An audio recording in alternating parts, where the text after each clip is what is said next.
Hello అండి, మీతో నాటు చిక్కుడుకాయల కర్రీని ఎలా వండుకోవాలో ఈ వీడియోలో అయితే షేర్ చేద్దామని వచ్చేసాను అనమాట.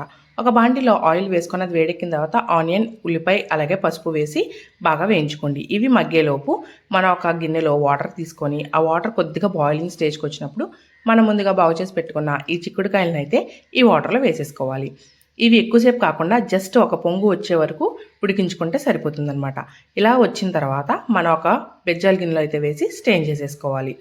ఇలా స్టెయిన్ చేసుకున్న తర్వాత మనకి ఈలోగా ఉల్లిపాయలు మగ్గి ఉంటాయి కదా. ఇప్పుడు ఈ ఉల్లిపాయల్లో మనం ముందుగా కట్ చేసి పెట్టుకున్న టమాటాని వేసుకుందాం.